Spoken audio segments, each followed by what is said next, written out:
Thank you and welcome everyone to this 59th Academy. As you might hear, I have a cold which is affecting my voice, so I hope I make it till the end of this Academy.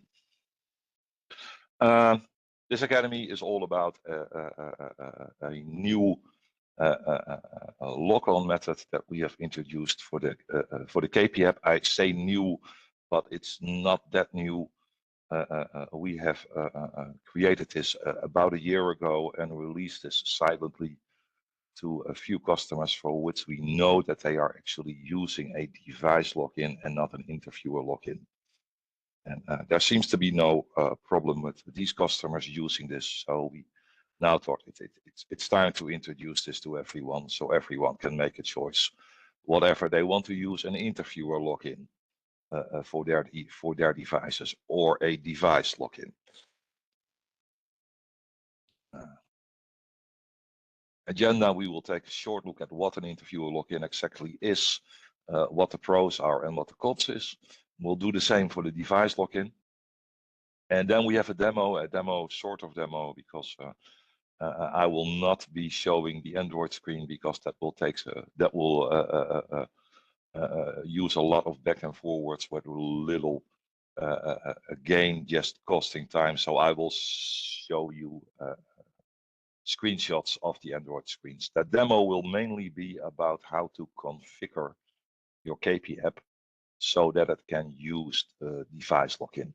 It's mainly about that because everything else, how you actually do interviews or how you decide or how you assign work to either an interviewer or a device, we made no changes there. The only changes in the way an interviewer login, and the major changes then how you can configure your devices to use that login. And we have a recap, and as always, we end with questions. In the invite, we said that this would take 40 minutes. If yesterday is assigned, it will probably take slightly under 30 minutes. So we'll be a little bit faster than we said we were. All right, interviewer login. Now, what is an interviewer login? Well, maybe we should take one step back and look a bit of the history of Nfield. When we started creating Nfield, we started creating this as a CAPI platform for one very specific, one very big project. And that project had as a requirement that interviewer logins needed to be used. They dropped that requirement at some point, but that was the reason why we decided to go with interviewer login. In itself, why is a login needed at all, you might wonder? Well, there are two reasons. In CAPI means that you need to assign work to an entity. And you need to be able to track if that work is done by that entity. And we choose that entity to be an interviewer, which in itself makes sense because the interviewer is the one doing the work. You also need a login because there is data on that device. So you don't want anyone that can pick up that device to actually be able to view that data. You need a protection there. So there needs to be a authentication, which again requires that there is a user against which we can or at least an entity against which we can authenticate. So now, what does an interviewer login mean? It means that each interviewer has a unique username. The pros of this are it actually is very close to how we envision people working. Work is being done by an interviewer, so it makes sense to use that interviewer as the entity to which you assign work. Other great advantage is that if you use interviewers, you can actually track the work of your interviewers in the Nfield Manager. The Nfield Manager can then tell you this interviewer did and this. The Nfield Manager can tell you what the workload of this interviewer is at this moment. So whatever he could use extra work or not. Other advantage is that that interviewer can actually use any Android device that he gets his hands on. It doesn't matter what he is using. as long as it is an Android device that meets our minimal requirements, he can use his login and get his work assignments on that device. The cons are twofold. One is very obvious. You will have to create a login for each interviewer. And it turns out that we have some customers that have a very big turnaround for their interviewers. Most of their interviewers don't work much longer than a month for them. And if you then need to create a new login each time a new interviewer gets there, and then you need to assign work from one interviewer to the other interviewer, that gets to be a lot of hassles. So a lot of our customers that had that high turnaround in interviews decided from the get-go will use that login, but will treat it as if it is a device login. So we'll create a login for each device, and that's it. Another pretty important con for using interviewers is that you need to very carefully manage your suspended interviews or manage your broken off interviews. We have an academy about this, that is Academy 16, CAPI Surveys in Waves, where we actually explain how you should do that if you are using an interviewer login. If you are curious, I will point you to that academy. I will very quickly try to explain what the problem is. The problem is if your interviewers make appointments, that's not the problematic part, because an appointment belongs to the sample. So everyone that can download that sample, that has that sample assigned to him, every interviewer that has that sample assigned to him can look at that appointment and will receive that appointment when he or she syncs. The problem gets to be if you then start the interview and then midway the interview you make an appointment, and the expectation is then that once you resume that appointment, you can start that interview where you actually broke it off. That is problematic because broken off interviews, or suspend images as we call them, they belong to a specific interviewer and they belong to a specific device, a combination of device and interviewer, which means that if that same interviewer logs on to another device, he will see the appointment, but he will not be able to restart that broken off interview at the point where it was broken off, because that suspend image is not on that device. It even gets more problematic if those broken off interviews are at a certain device and then another interviewer than the one that created those broken off interviews logs on, because there can only be one logon active on any device at any time. And that means if a second interviewer, if another interviewer logs on, all the assignments and all the work of the previous interviewer are removed off that device, including those broken off interviews. And they cannot be returned to that device. So if that happens, actually all your broken off interviews are lost. That is a pretty big drawback, and especially when you do things like product placements that could last for months. And we actually had customers that to prevent this loss had to oversample quite significantly to make sure that that at the end of the day they had enough interviews.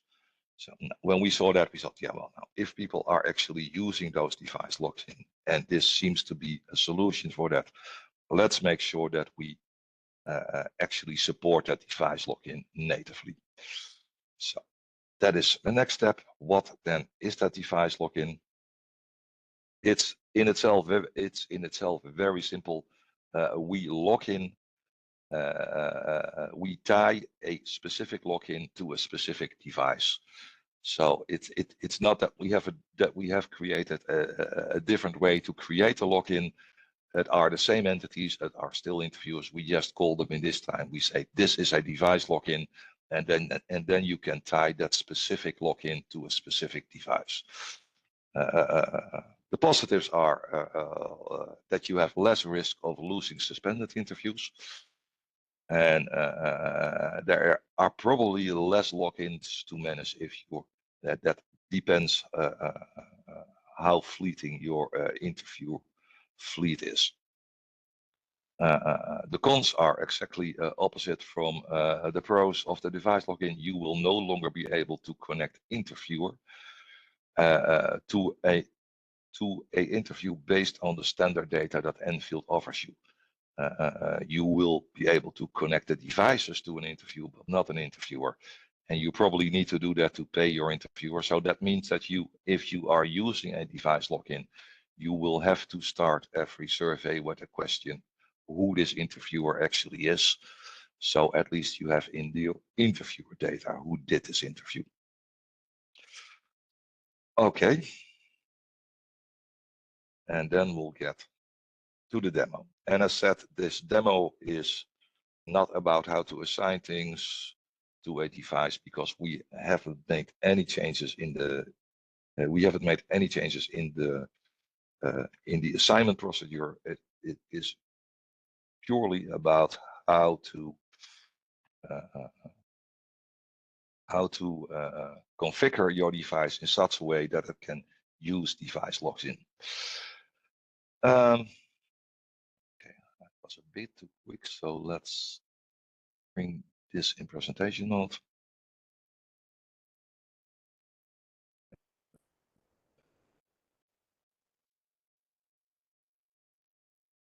So what happens if you have a interviewer login as a device? You will get this login screen. Most of you will recognize this, where you supply the domain name, you supply the username, and then the password. And then you click on sign in, and it will sign in. Now, if we want to change this, we need to log in with a special user, and that special user, most of you will again recognize that is a supervisor. The supervisor was a role that we already had, and there was only one thing that supervisor could do. It could set the device name of a device, and then that device name will return in the paradata. We have given that supervisor slightly more roles. Let me switch to the manager very quickly to show you what supervisor is. This is the supervisor that we will be using, Academy supervisor. You can promote someone to supervisor the moment you create it.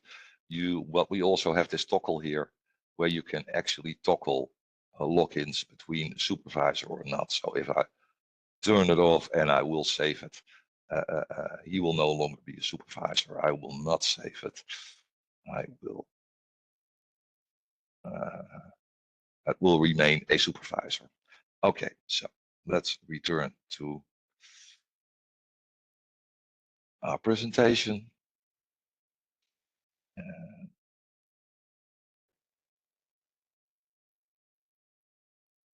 So we'll log in with this supervisor. So it's the same sort of login as an interviewer. We supply the supervisor name, the password of that supervisor.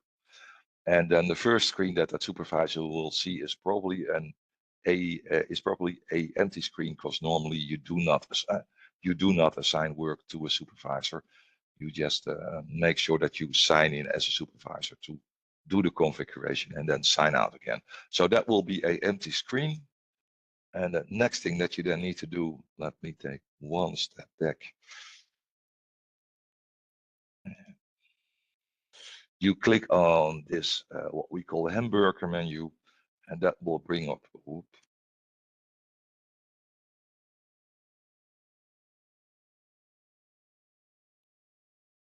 this screen with settings about and sign out. You click on settings, that will open the setting page, which will normally open on the network page. You go to the diagnostic page, and then you scroll all the way down. And there we have the one thing that the supervisor could always do, which is the set device identity. And this is the name that you will now be using as login as well. And then we have two new options. We have enable device sign in and device sign in domain. Remember what you had to do if you use a normal login, you have to supply the domain as well. That is also something that we now do on device level, which means that on this device you also have to put in the domain, so we tie the device to a specific domain as well. So by simply enabling this, we are tying this device to this domain, this user. Now, let's again take one step back and let's take a look at this user then. This is a normal user. So if I go to my interviewers login, you will see that I have a user, Samsung Academy here. There it is. It's a normal user. It's just, I use this user as a device login. If I open it, you will also see I can view the details on this user, and you will see this user has one survey assigned to it. And again, the assignment to a device goes exactly the same way as the assignment to an interviewer. So we haven't made any changes here. So we have this user, this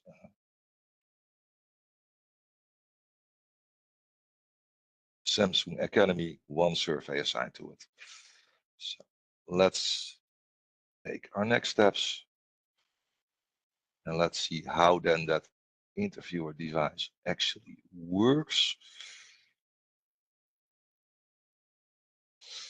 So we have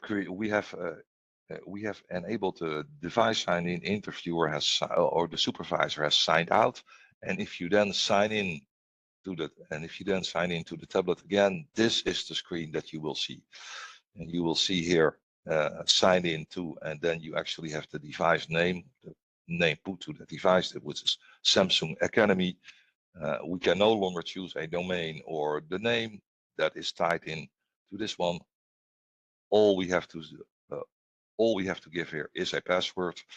Because remember, we still need to protect the data. We still need to make sure that not everyone can just open that app and look at the data. So we still need to authenticate against the password here. And if you then click sign in with that password, from that moment, the process is exactly the same as if you do an interview or login. You will see an overview of the surveys assigned to this particular user. And you can do your work. The interviewer can do his work as usual. If you look very closely, you will see here at the top of it, we have one option, skip and proceed to interviewer sign in. If you click that one, you will actually get the normal interviewer sign in. This is needed because we still need to have a route where a supervisor can log in case we completely forget what the name is or we want to change that name. We still need to have a route where the supervisor can log in. So that is what this option is for. So there is a chance, a slight chance, that your interviewer will by mistake click on this one and then get to an interviewer sign in. But if you only use device sign-ins, your interviewer will probably not have any other knowledge than just the password, and can actually not sign and can actually not supply a user because he doesn't know a valid user here. So the chance that this will lead to work loss is way less. One last thing, as I said here, there is a password there. It might be very tempting. It might be very tempting to give everyone the same password, give all your devices the same password. I strongly advised against it. I strongly advised against that, not only because it is unsafe, but all these devices look the same.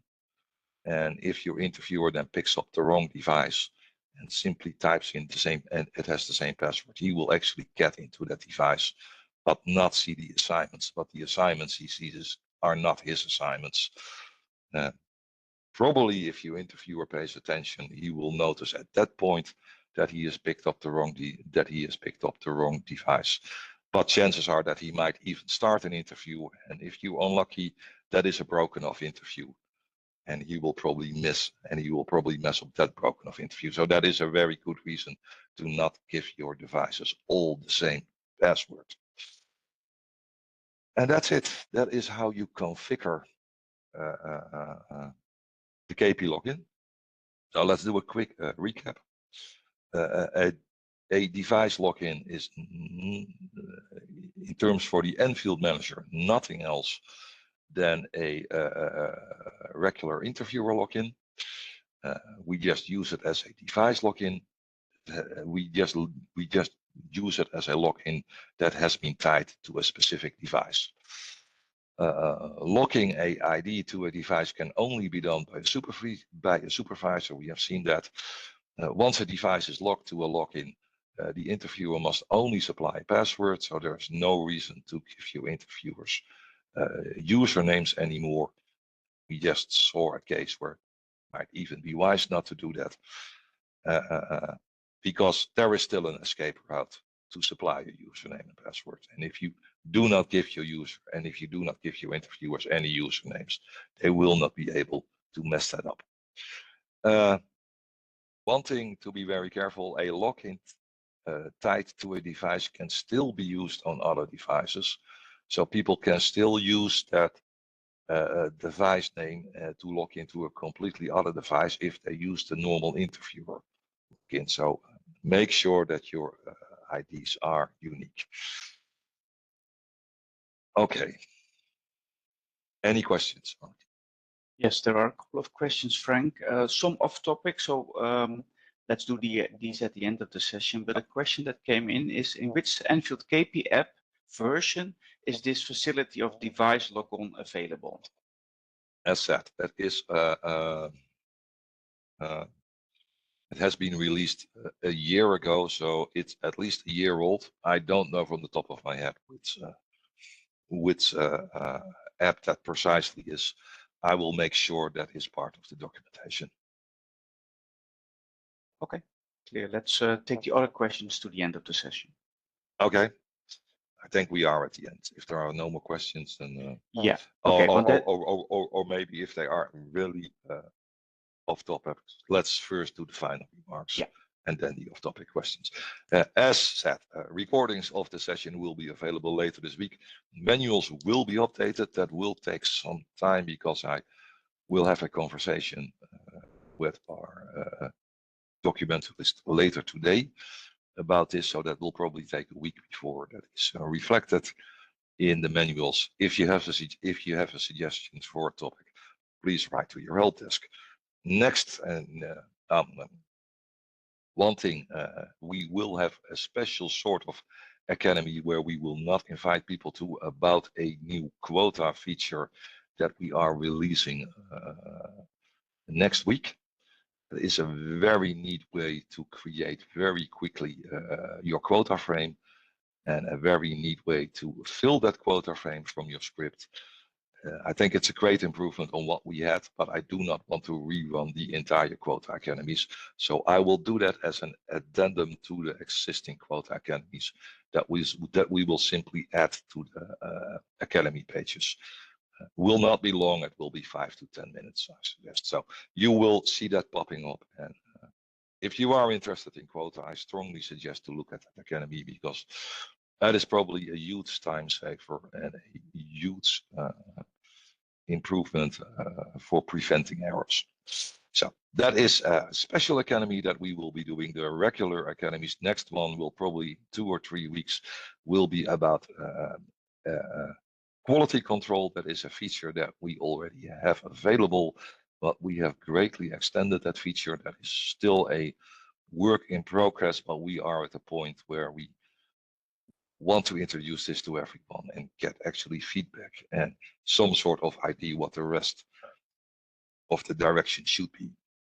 And then we still have an academy planned for the landing page, which will be the academy after that. So the off-topic questions, Art. Well, first, when is the Nfield CAPI app version 3.0 getting released? I'm not sure if we ever discussed this before, but I don't know. Okay. All right. So we still, the latest version is still 2.41. Yeah, I don't think. Yeah, the 3 version will probably be the version that is using a different framework. We are very close to releasing that. We have done a few tests. One of our customers has tested this in beta. We have not found any major showstoppers, so it will probably be released pretty soon, but we have not set a date yet. Okay, clear. And now we're getting a bit off topic, but perhaps you can advise the people anyway. So the first question is, what can cause some interviews to fail to download? For example, I can see the interviews on the Nfield platform as complete, but I can't download them.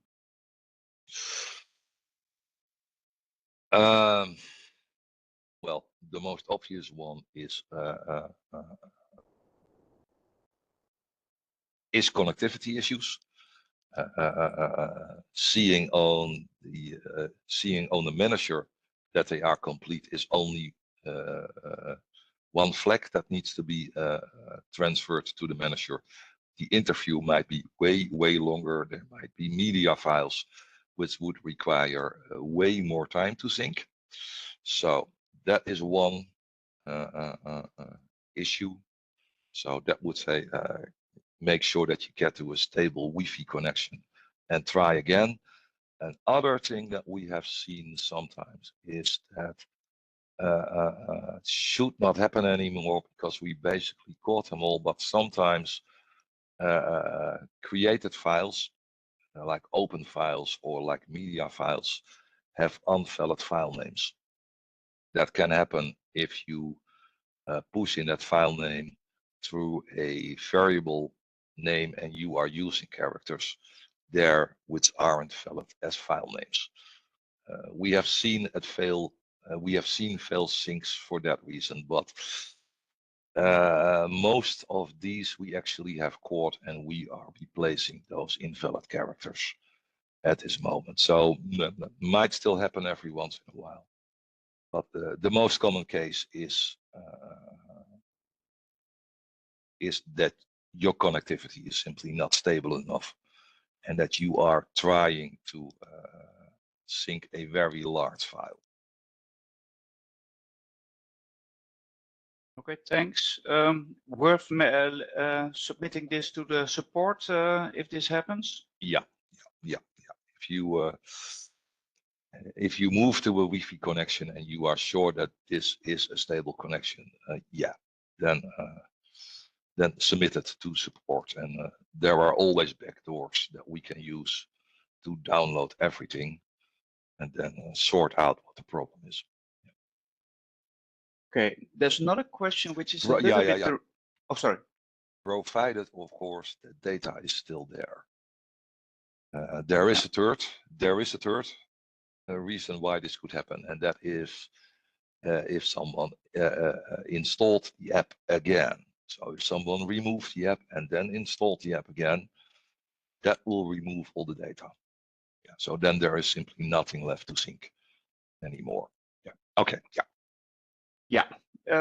Thanks, Frank. And there's another question which is kind of the reverse, is when somebody from fieldwork informs that the interview has been completed, but after synchronizing the app, they don't see new data in the Nfield manager.